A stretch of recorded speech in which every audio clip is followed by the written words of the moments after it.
watching WTAE TV in Pittsburgh.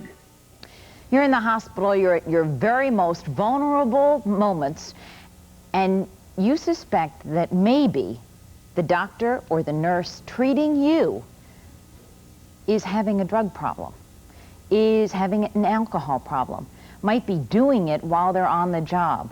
What could that mean for a patient? And what does that mean for a professional? If they're found out, does it mean their careers are over, even if they do get help? Well, there's a lot to learn this morning. Good morning, I'm Ann Devlin. That's what Pittsburgh's talking about, right here on WTAE TV.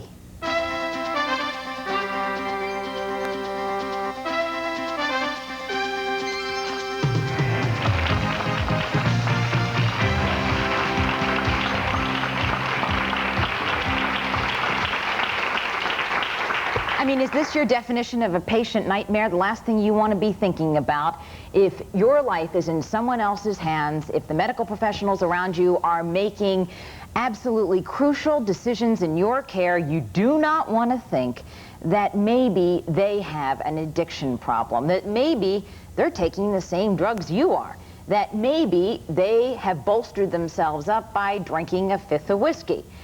But we also know that in the medical profession there are incredible pressures to succeed, pressures to deal with the emotional demands of serving patients in life and death-threatening circumstances. So this morning, let's start off by meeting an individual whose name may be very familiar to you, not specifically for this reason, but because he is a New York Times bestseller author, and his name is Michael Palmer.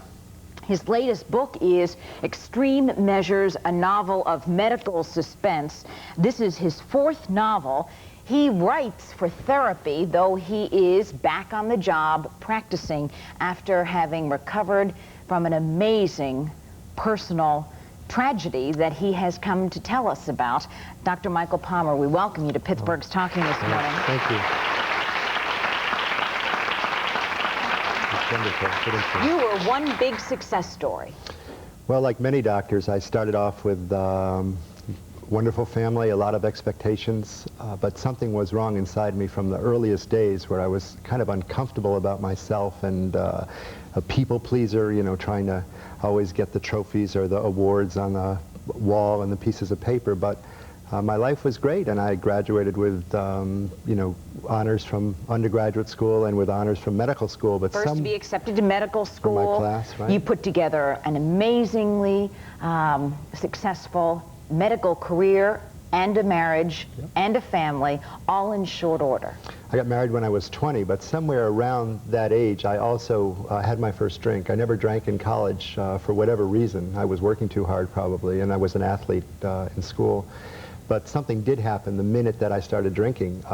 For one thing, when I drank, that feeling of dis-ease inside me about myself, the feeling that I was a fraud of some kind, even though I had accomplished all these things, disappeared, and alcohol became a friend. But what I didn't see at the time was that every time I drank, I got drunk, and I passed out. And in medical school, I only drank on the weekends.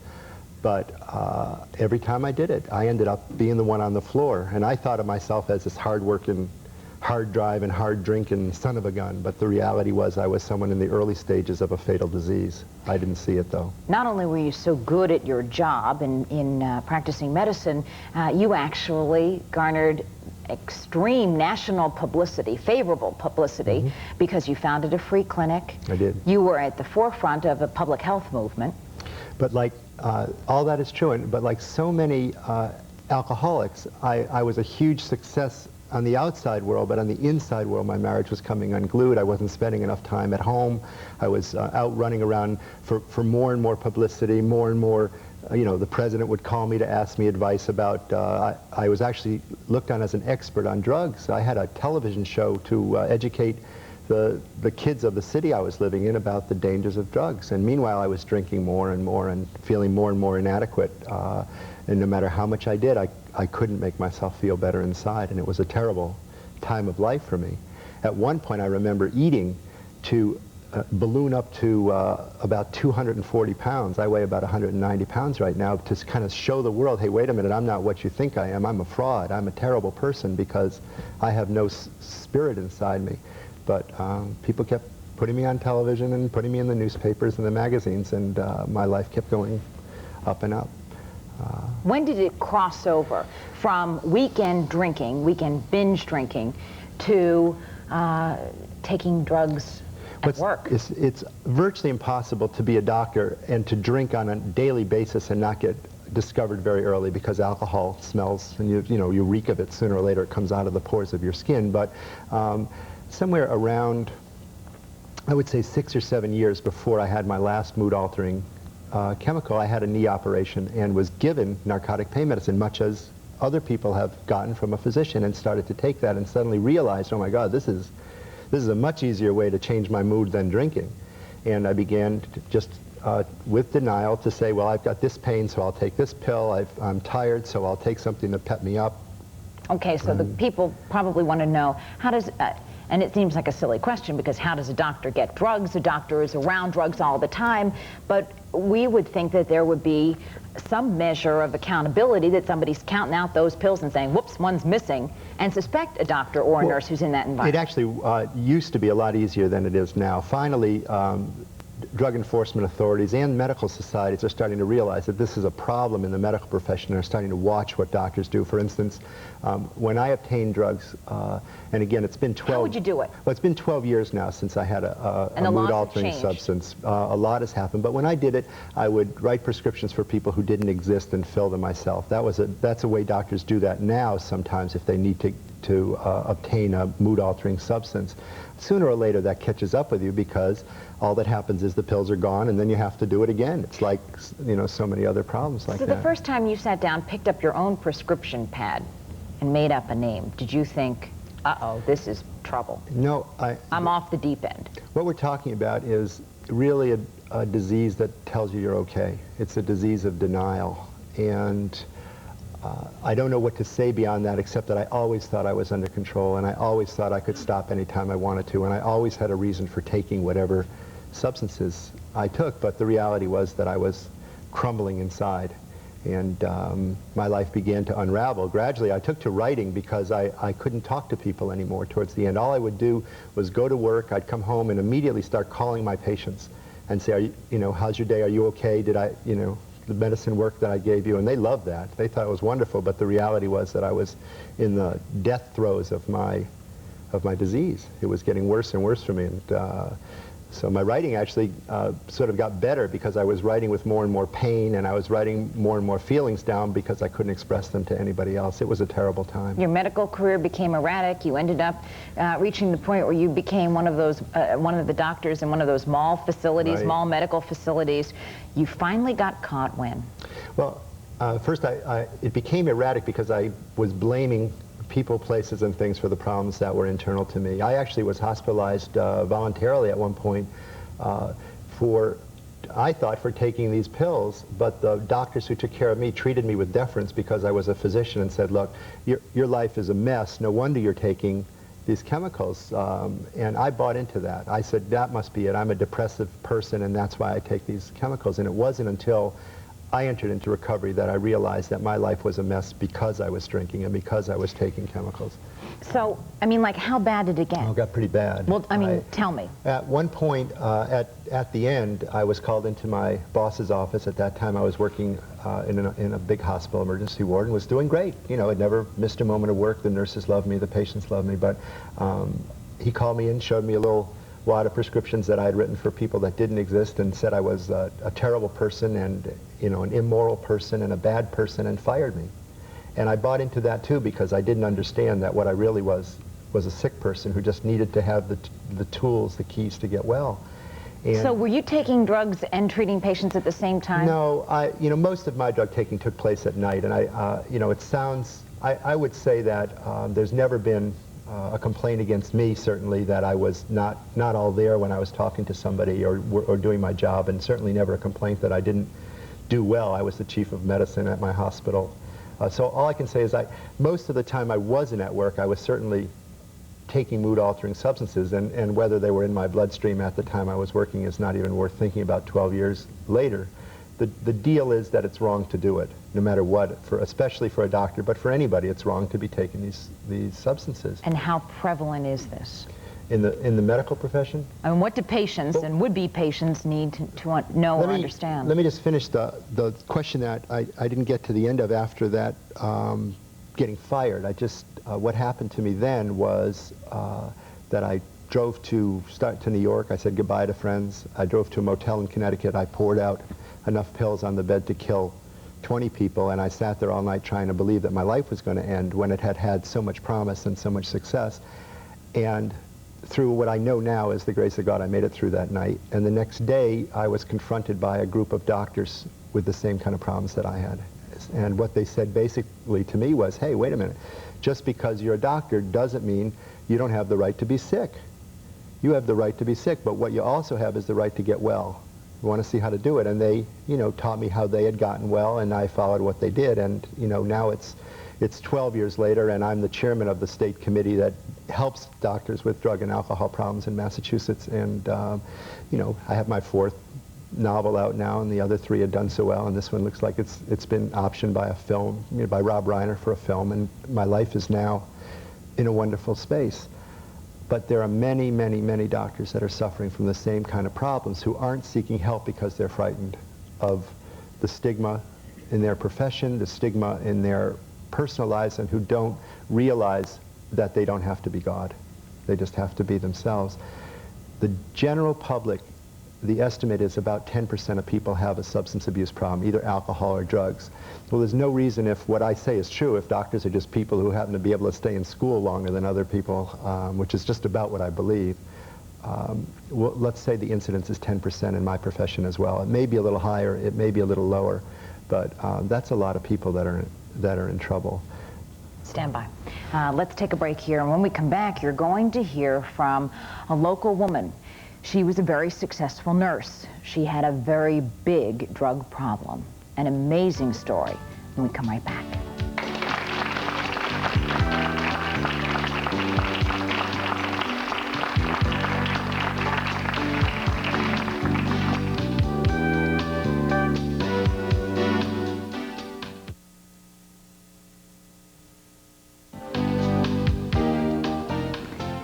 Now I'm going to introduce you to a woman who joins us courageously, I might add, from a studio next to ours. And you'll understand why I think after hearing her story that she is concerned about protecting her identity. And so we've put her behind a screen in our new studio next door, and her voice will also be distorted this morning. And this is really in deference to her family, also in the Pittsburgh area. Please welcome Lynn. Good morning, Lynn. Hi, Ann. How are you? Very well, thank you. Let me get this straight. On a typical day as a nurse, you would wake up, take 3 hits of speed, smoke a joint on the way to work, take some preoperative drugs at work, maybe a shot of Demerol, and at night, after working an 8-hour shift, you could drink up to 2/5 of bourbon. That's correct. That was much towards the end of my addiction, and that would be a typical day for me. In between at nighttime, I would not sleep, and I would be up almost every hour, maybe even less than that. Drink a glass of bourbon, and that would be at least an 8 or 12 ounce glass, just to sleep for another 15, 20 minutes. You were a registered nurse at a Pittsburgh hospital.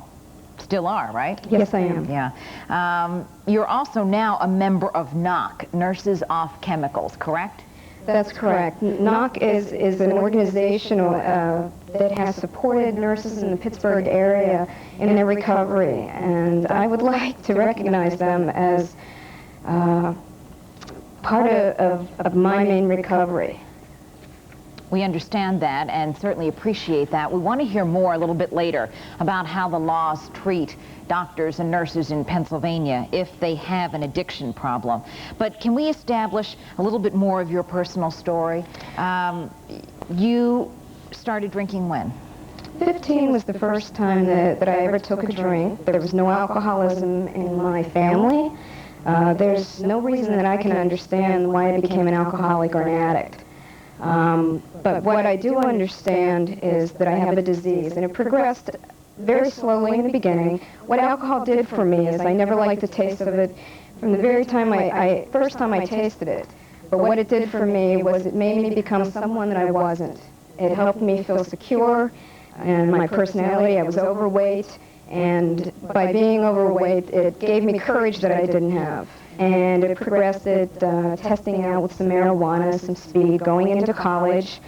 And I found out in college that I could consume a tremendous amount of alcohol. At fraternity parties, I could drink more than often some of the football players and older and bigger guys in the fraternities and still walk home. That wasn't unusual. I didn't understand that. I was proud of that. Not that something was wrong with that. Lynn, why did you want to become a nurse?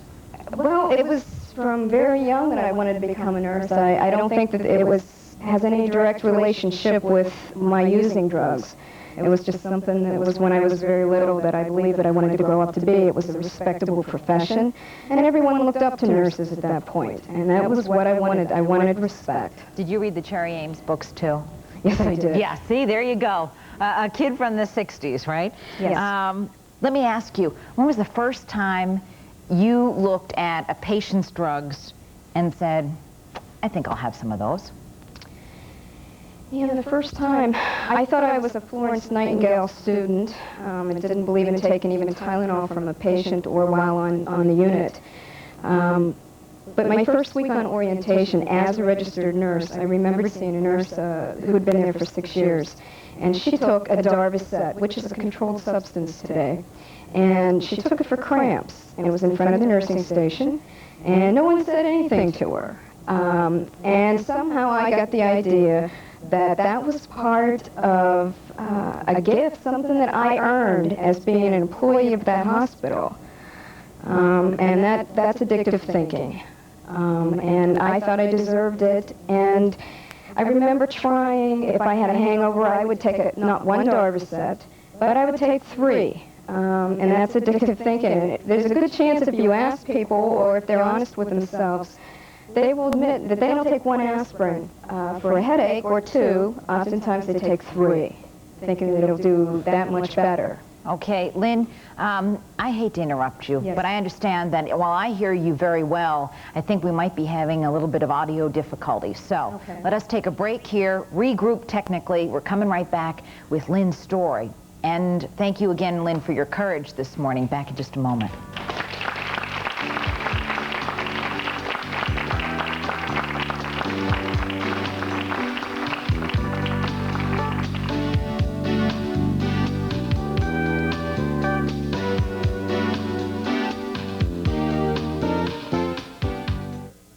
Help feed our communities hungry. Give to the food bank.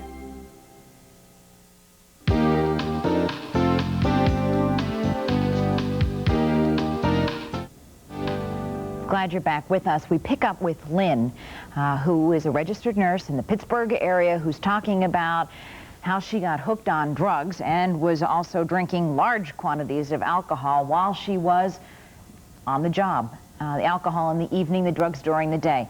Lynn, let me get this straight. It got to the point where you were injecting yourself with a patient's drugs, correct? Lynn, hold on 1 second. We need to fix this because I can't hear you at all. Can you start again? Okay, here we go. Lynn, do I understand this correctly? It reached the point where you were injecting yourself with your patient's drugs.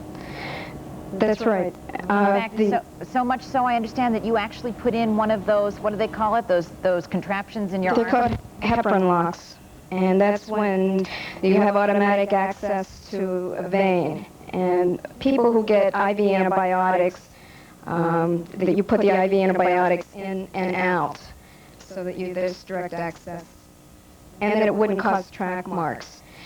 The first time that I ever took any IV medications, it was an automatic response for me. I remember very vividly walking out of the room.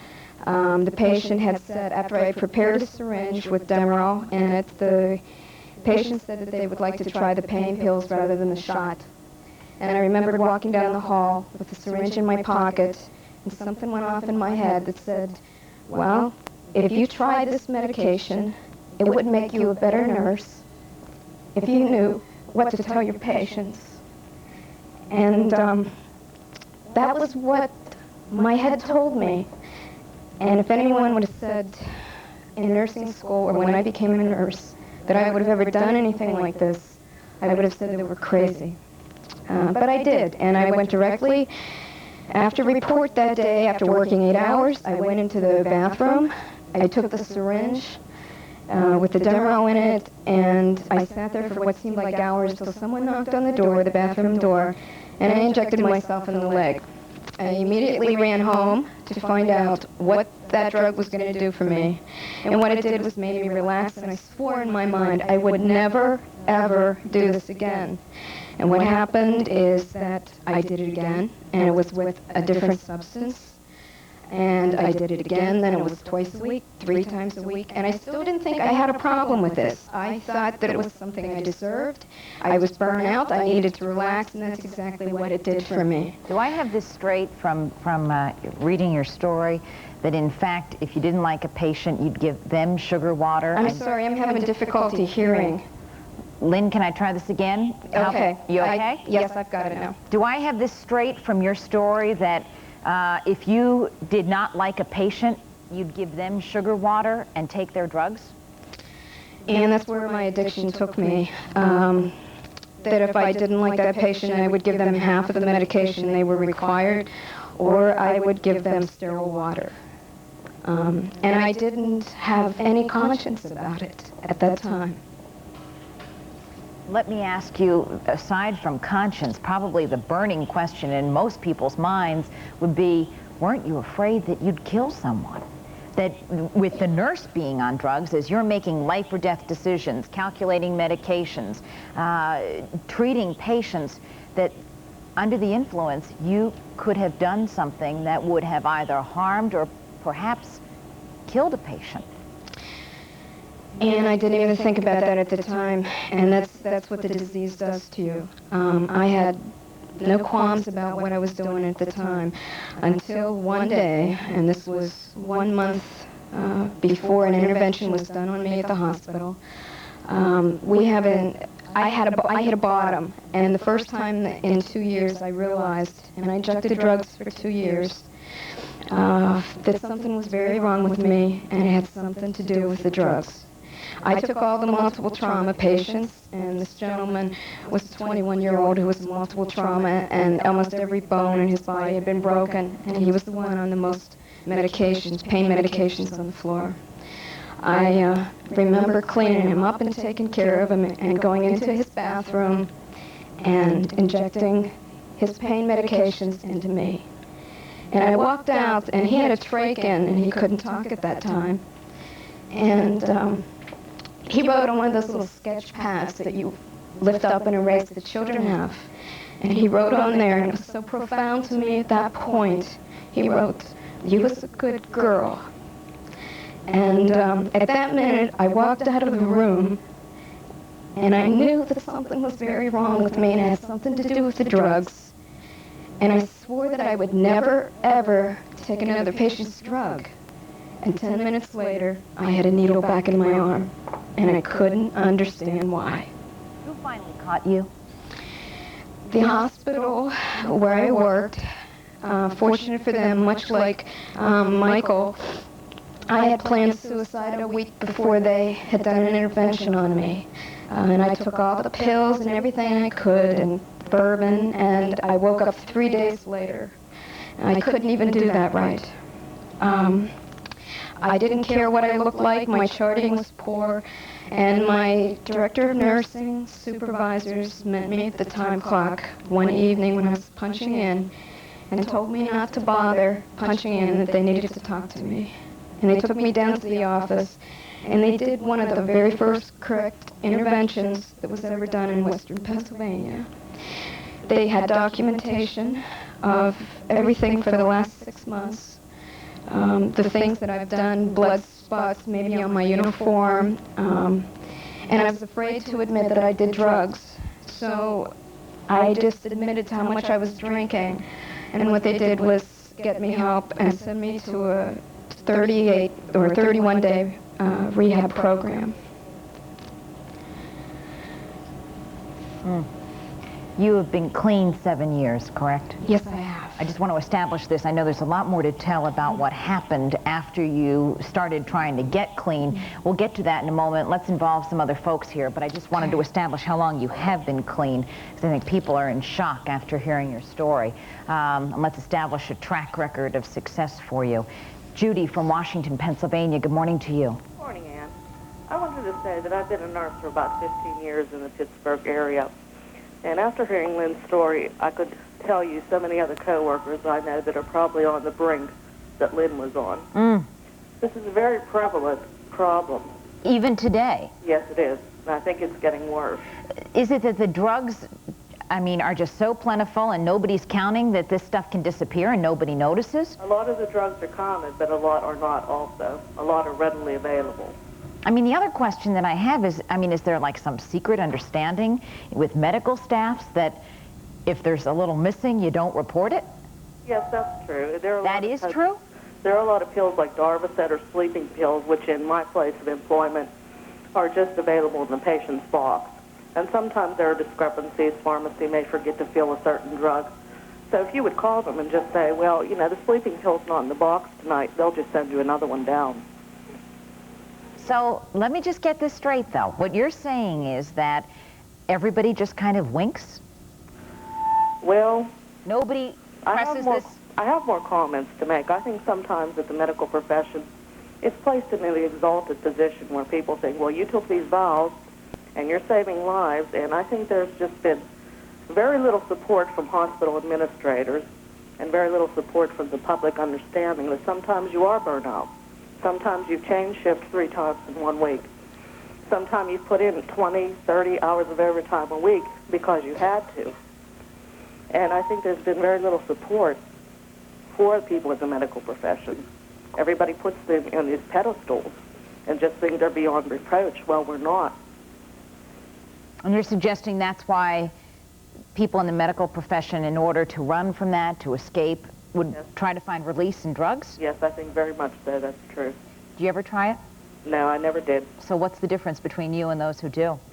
I have a lot of empathy for them. I see a lot of people who are single parents. But you feel the same pressure, so I'm saying, you know, in yourself, do you ever wonder, like, what's the difference? I'd be afraid to start taking drugs because I could see myself very easily winding up like Lynn. Where Lynn is. All right, thanks for calling in this morning. Question? Yes. Yes, I was wondering, once a doctor or nurse is recovering from treatment and then resumes their practice, is there a way that the medical community monitors them for fall setbacks or even support? Yeah, let's start with you. That's an excellent question. I mentioned that I'm the chairman of a committee in Massachusetts. When I joined it about, I think it's been 6 years now, it was called the Impaired Physicians Committee, a title I hated because what we try to do is to reach doctors before they become clinically impaired in any way. And doctors who do have alcohol or chemical problems, the last thing they let go of, the one thing they can hold in people's face and say, hey, I'm okay, is their practice. They say, hey, wait a minute, I'm the chief of medicine at my hospital. I've never missed a day of work. My patients love me. Everybody loves me. What they don't say is, I'm in terrible financial trouble. My marriage is coming unglued. I hate my own guts, those kind of things. So we changed the name of the committee to the Physicians Health Committee. And basically what our committee does is anytime we can identify a physician who's got an alcohol or chemical problem, or anytime they come to our attention through getting caught, let's just say, that we send a 2-man team to meet with them. We make them sign a contract with us which calls for twice weekly random urine testing with a monitor, visualized urine collection. They have to go to a 12-step recovery program. They have to be in private counseling, and they have to be in touch with this 2-man team on a regular basis. And that's the way, in exchange for that, what we give them is we say the Board of Registration in our state loves our committee in Massachusetts, loves what we do, and the Board of Registration will not take your license if you agree to go under contract with us, provided there's been no patient harm. If there is patient harm in any way, then that's up to the Board of Registration to deal with. But otherwise, our committee will enable a physician to take, we insist they be 60 days documented drug and alcohol free before they're allowed to resume practice in any way. And then after that time, we institute the contract. And it's a pretty tough contract to live up to. Okay, we're going to take a break here. A couple of questions come to mind immediately when we come back. One is, that may be how Massachusetts handles it and how a doctor is treated. What happens when it's a nurse? Is there a difference in the response between nurses and doctors if they decide to seek help? Did Lynn get that same job back that she was fired from? Lots of questions. And who does the tracking to find out if somebody even has a problem? If we hear that everybody kind of winks and doesn't check to find out where the missing pills are. Back in a moment.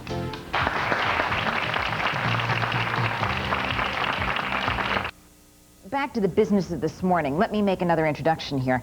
Dr. Michael Flaherty, the director of the Center for Chemical Dependency Treatment at St. Francis Medical Center in Pittsburgh. Where do you fit into this?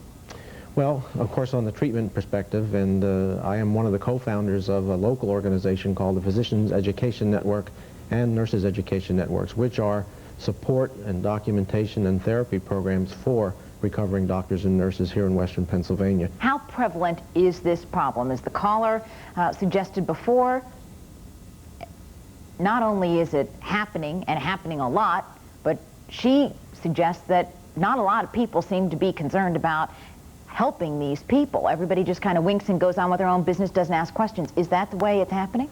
Well, I think so, but it's also that the tenor of our times is to punish the doctors and nurses for this particular problem or illness, and that's one reason why the problem isn't as obvious to everybody, because there's a fear factor of nurses and doctors to come forward and get the kind of help that they might need. So would one doctor, one nurse not say, well, hey, where did that pain medication go? You know, does somebody here have a problem because they understand that if the spotlight is turned on an individual, that they could lose their job? Exactly. There's an automatic requirement in the law that if you are impaired that you would admit to a felony charge, which of course writing a prescription to yourself would be, that you would lose your license for 10 years. Now, it's only been recently that alternative treatment has been introduced so that the professional can have an alternative to losing a license for 10 years. Let's establish in Pennsylvania what is exactly the law for a doctor or for a nurse who is caught or who comes forward and admits. Well, again, it's based on the conviction of a charge of a felony. And if, in fact, they are convicted of a felony, there's an automatic loss of license for 10 years. Well, no, wait a minute. Say the chief of staff in the hospital finds a doctor, believes the doctor is taking drugs or has stolen drugs or finds a fake prescription. Does he immediately call the police? He could call the police and begin a legal process, or he could urge that individual to get help, at which point the support groups become the advocacy for the individual with the state licensing board, and alternatives to losing a license automatically can happen. Which means that, what? If you're a doctor, you don't necessarily lose a license. That's right. If you can get into a system that you can document your continued sobriety, you can continue to practice, provided the offenses that you committed were not so grievous that they would convict you of a felony and you would lose your license. What about for a nurse? Same. For a long time, it was not the same for the nurses. It's only been most recently that the Impaired Professional Program in Pennsylvania has brought nurses into that same area. So what was the disparity? Doctors were able to get treatment and not lose their license, and nurses did? The doctors themselves, the Pennsylvania Medical Society itself, began advocacy work a little earlier than the nurses' advocacy groups, and they got the program going in the model. Until that time, any time a nurse committed an offense, it would have to go automatically to the state licensing board, which therefore took away the opportunity for a treatment alternative. And the licensing board always acts for the benefit of society. That's what, in fact, they give you a license to represent society's interests. So that meant what? A loss of license, suspension of license, punishment, and a long due process that if you wanted to get that reversed. Stand by. Lynn. Yes. You were fired from that job where they actually confronted you and began the intervention, correct? Wrong. No? After they put me into treatment, I felt that I could not go back to work. I was too fearful working around the drugs. And they did permit me to resign with some dignity, although the choices would have been to be fired. The choice would have been to be fired. Right. You would have lost the job. Exactly. Anyway. Okay, then what? Well, I was not reported to state board. I was one of the fortunate ones, and in 1948 or 1984, it was very fashionable for the hospitals and administrators to call in police, to handcuff the nurses, and to tote them down to the police station to have them arrested for felonies, Dr. Flaherty had mentioned. It's only been since 1986 that this has been changed for the nurses, although it's still happening, and hospitals have that flexibility to do that if they choose. But what's happening now is they're permitting doctors and nurses to be human, to have a disease, and to get treatment and to recognize that we can become capable, workable, and respected nurses and doctors again. Okay, Dr. Flaherty, how many doctors have you treated in the past year? Oh, in the past 2 years, 112. From this area? Yes. Right here. I have a question for the doctor. When you were in the late stages of what you called your disease, and you were taking your drugs, were you prescribing for people, and if you were you prescribing maybe stronger doses or stronger drugs than might be necessary because you knew how they made you feel? Ironically, the answer to your question is quite the opposite, that I was always incredibly careful to make sure that I was under-prescribing, if anything, pain medicine for other people. I did have sympathy for people that were legitimately hurt and certainly did prescribe pain medicine for them, but for whatever reason, and I've thought about it and I don't have a good answer for why I did it like that, I under-prescribed sizes of prescriptions, wrote for prescriptions for 8 or 10 things and not 50 things or 30 things of whatever the pain medicine would be. Now, one of the things that we should mention, and it's wonderful, and this is something that I should say about Lynn as well, each one of us is involved in helping professionals to deal with this problem. Once the professional's in recovery, they become an amazing resource. I'm in an emergency ward where I see dozens and dozens of people with alcohol problems every day, and now I can confront them, and I know how to do it. And they get well, I see them, in the town, I know their families have come together, and it's all because I've been able to get well. And when a physician gets well or a nurse gets well, that's an incredible resource. It's an even bigger miracle in many respects because they're in a position to help so many people. Okay, we've got to take a break. Come right back in just a moment. When we come back, I'm going to ask you, Dr. Flaherty, does it concern you that we're hearing these stories that drugs aren't being counted and people aren't looking for those who might be taking them in the workplace? And is there any way to address that problem? Back in a moment.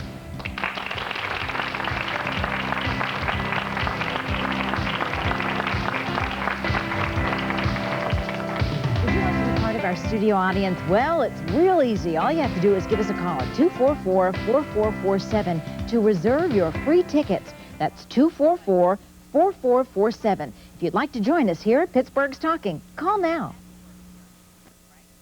All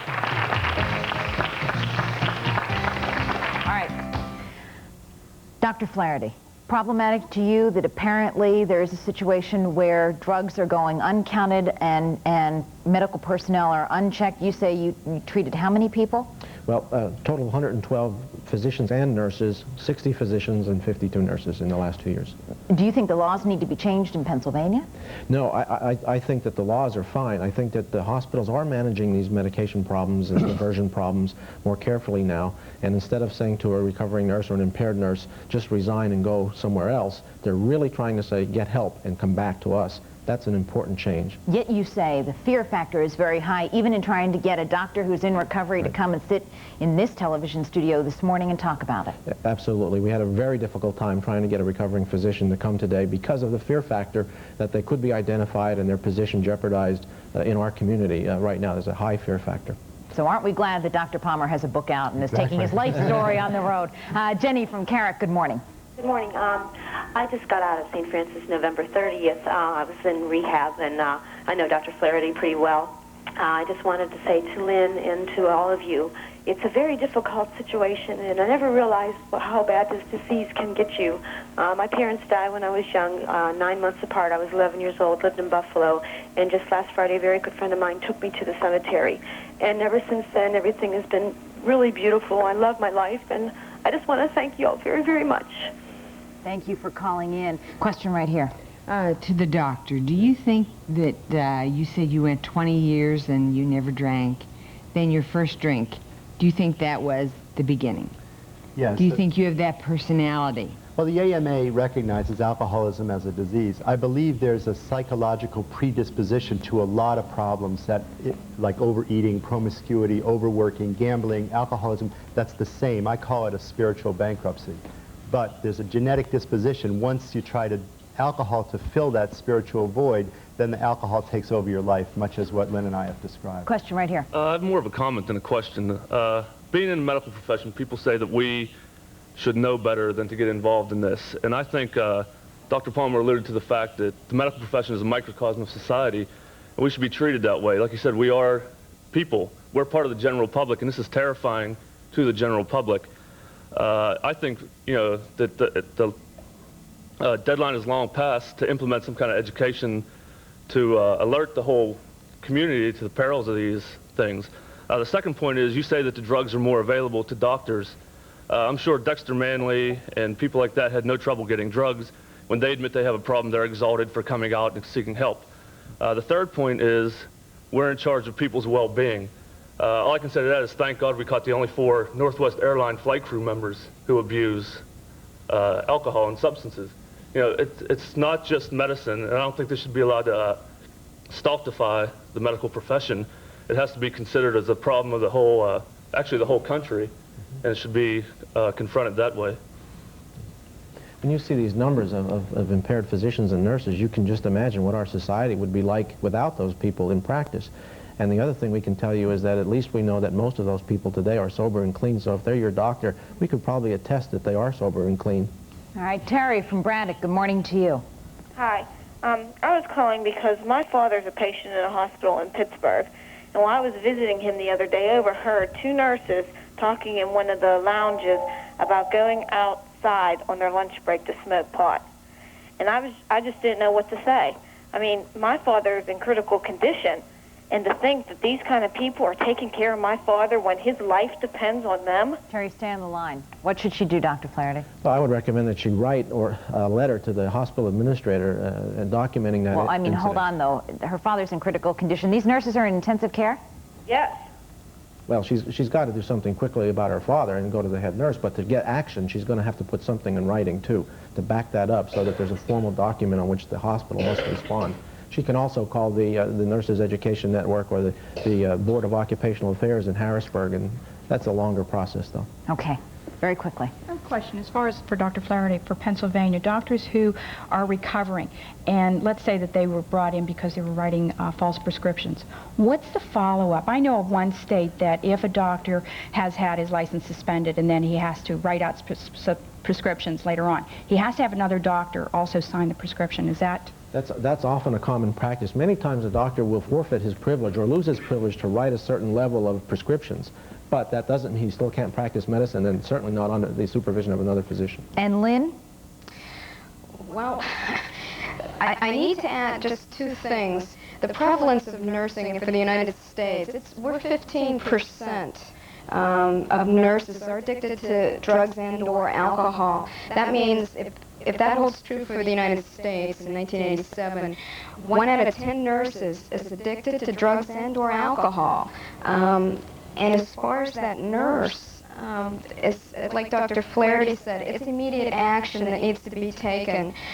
Patients have to be protected, and part of our purposes is to educate hospital administrators what to do with that information. All right, thank you. Hold on, got to take a break. Coming back to wrap things up in just a moment.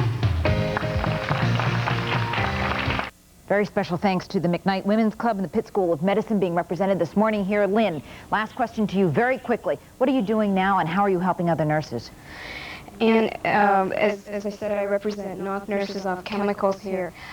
After coming out of a rehab, no one would hire me at any of the 22 hospitals in Pittsburgh that I applied for. St. Francis Hospital was the only hospital that said, we will give you a chance. And as a result of that, they've enabled me to be in the position that I'm at today, to give me a chance to become a capable nurse and also a head nurse, to give me the kind of position and to respect drugs and respect alcohol instead of being afraid. And to be the one with experience who can reach out to those you're helping. Exactly. Thank you so much, Lynn, for sharing your story, and to our other guests as well. See you tomorrow.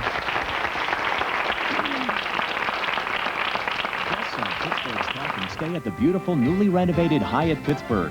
Transportation provided by Elegant Limousines of Pittsburgh. Ann Devlin's wardrobe courtesy of Kaufman's through the personal shopping service. Hair care by Griff's Hair Salon in Shadyside.